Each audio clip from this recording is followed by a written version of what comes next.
Man, I'm not going to sugarcoat it. That Jacksonville game hurt, and it stings because this is the team that spent years avoiding exactly these sloppy, self-inflicted losses. You and I both know the feeling. You watch the opportunities pile up. You see the moments where Kansas City could have closed the door, and instead we hand them back with penalties, mental errors, and plays that shouldn't happen at this level. I want to start by saying something simple. You're allowed to be frustrated and still believe in this roster. That's where I am. My goal here is to be honest about what I saw, point out what absolutely must change, and show you why this is still salvageable. But only if corrective action happens fast. So first, what fired me up most was not a single blown schematic or a single unlucky bounce. It was the accumulation of little things.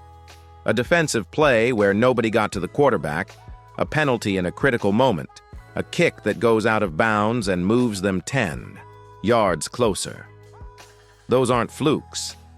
They're execution failures. The Chiefs of the Mahomes era have been defined by attention to detail and finishing drives. That identity isn't gone, but it's wobbling. Offensively, there were bright spots. The run game looked good when we committed to it, and Hollywood Brown made big, timely plays that stretched the defense.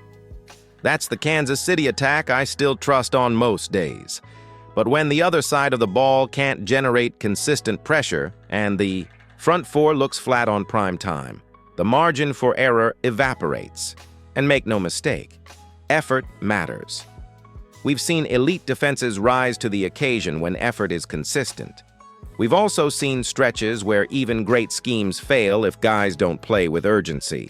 So here's the immediate takeaway I want you to hold on to. This loss wasn't indicative of a franchise collapse. It was a warning light.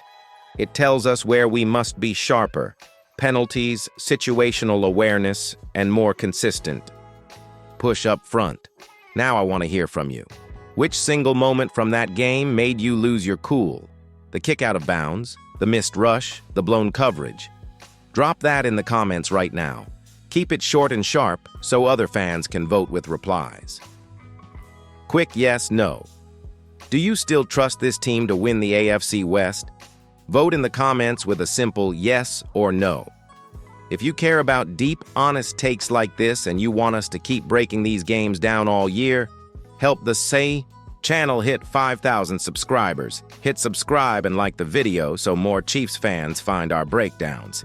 If you're ready, I'm going to move next into a team-by-team look at the AFC West, so we know exactly who's breathing down our necks and who might fade. Say the word and I'll jump in. All right, now that we've vented a little and set the stage, let's break down the AFC West and see exactly who's making noise and who's just background static.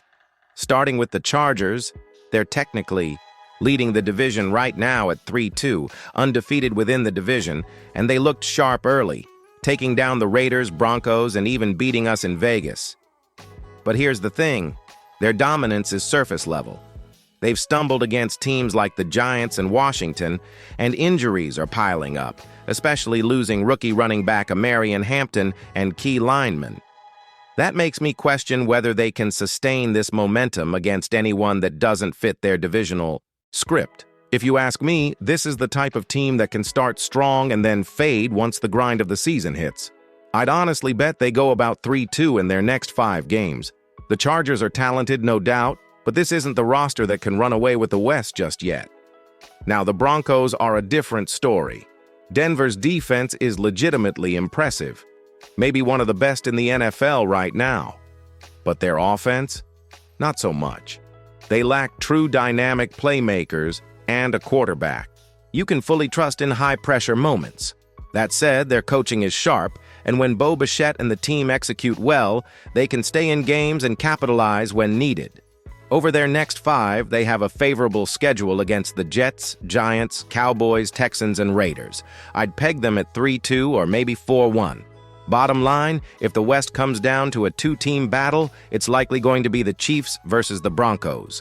That rivalry is shaping up to be intense, and honestly, it makes these divisional matchups more fun to watch. And finally, we have the Raiders. Well, We all know where they stand. Geno Smith is struggling, the team has lost 4 of their last 5, and the upcoming stretch of Tennessee, KC, a bye, Jacksonville, and Denver isn't looking promising. Frankly, the Raiders aren't a threat right now, and they won't require much attention unless they start winning consistently. So, here's where we are. The Chargers are flashy but fragile. Denver is disciplined but limited offensively, and the Raiders are the Raiders. The real pressure on the Chiefs comes from staying consistent while keeping Denver and LA at bay. I want you to weigh in here. Who do you see as the biggest threat to the Chiefs in the West? Drop Chargers, Broncos, or Raiders in the comments, and tell me why in a sentence or two. Also, if you're enjoying this breakdown, hit that like button so more Chiefs fans can find the video and join the conversation. Stick with me. Next, we'll get into what went wrong for the Chiefs against Jacksonville and what they have to fix to survive this rough stretch. Now let's focus on the Chiefs, specifically what broke against Jacksonville and what has to change if we want to stay at the top of the AFC West. The first thing I need to say is that this team hasn't lost its identity, but attention to detail was glaringly absent in that game. We saw critical mistakes piled on top of one another, penalties at the worst moments, defensive plays where nobody got to the quarterback, and kicks that gave Jacksonville extra yardage in crucial spots. These aren't just bad luck, they're fixable execution problems. On the bright side, the offense showed flashes of what we know it can do. Hollywood Brown was electric. Every cut, every juke, every route was purposeful. And even with a modest stat line, he made an impact every play. Isaiah Pacheco, Kareem Hunt, and Tyquan Thornton also contributed, showing that our skill positions are firing on all cylinders. The offense itself isn't the concern, it's the defensive front 4. Chris Jones, in particular, looked flat at times, letting Trevor Lawrence move comfortably and extending plays that should have been contained. I get it. Double teams, elite offensive lines, and long drives take a toll. But effort and accountability matter. In prime time, in a game that should have been ours, the front 4 has to step up. These mistakes are correctable, but the team needs to tighten up immediately if we want to survive the next 5 weeks. Speaking of that, the upcoming slate is no joke. Detroit on Sunday night, then the Raiders, Washington, Buffalo, and the bye week. Detroit's ground game is tough. Washington is unpredictable, and Buffalo is always a challenge late in the season.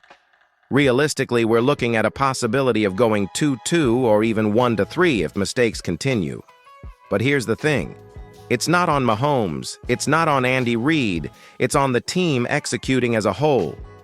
Clean up the penalties, improve pressure, and maximize turnovers, and we're still a powerhouse. I want to hear from you.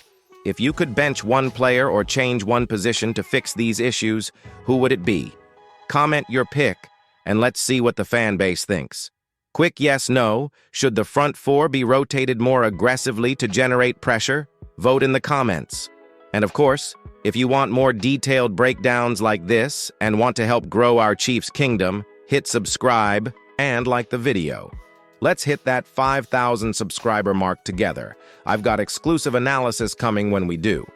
Next, we'll take a step back and look at the realistic outlook for the rest of the season, hope without hype, and talk about the keys to reclaiming our position at the top.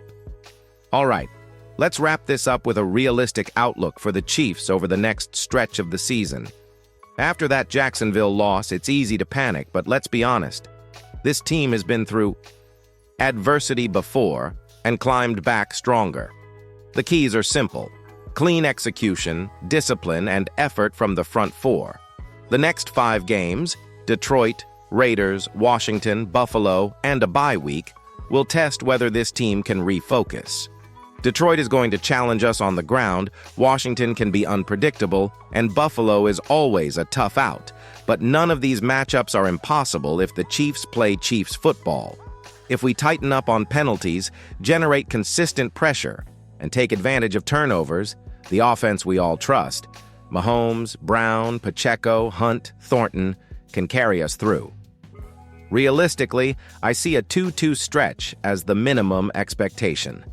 Anything better requires staying disciplined, minimizing mistakes, and playing smart situational football. Now let's talk mindset.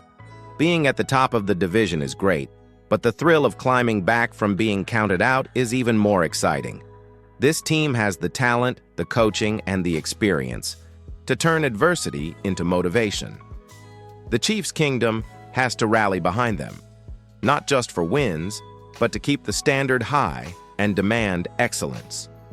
Here's where you come in. Drop one word in the comments to describe how you feel about this team after that loss. Be honest, be raw.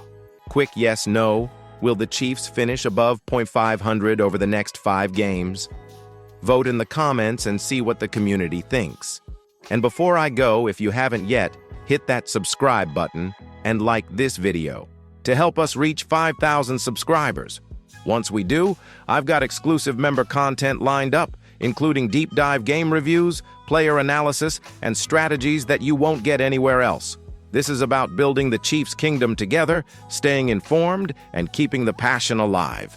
Remember, this team has been defined by resilience, execution, and heart. That hasn't changed. The mistakes against Jacksonville are correctable. The threats in the AFC West, Denver, and the Chargers are real but beatable. And the Raiders? They're not in the conversation right now. The path to reclaiming the top spot in the West is clear. Execute, stay disciplined, and rise to the challenge. So let's keep our heads up, our focus sharp, and our support loud. This is Chiefs football, and we've got mountains to climb. Red and gold until I die. That's the mindset, and that's what will carry this team through. Thanks for watching. Stay tuned for next week's breakdowns, and as always, let's grow this kingdom together.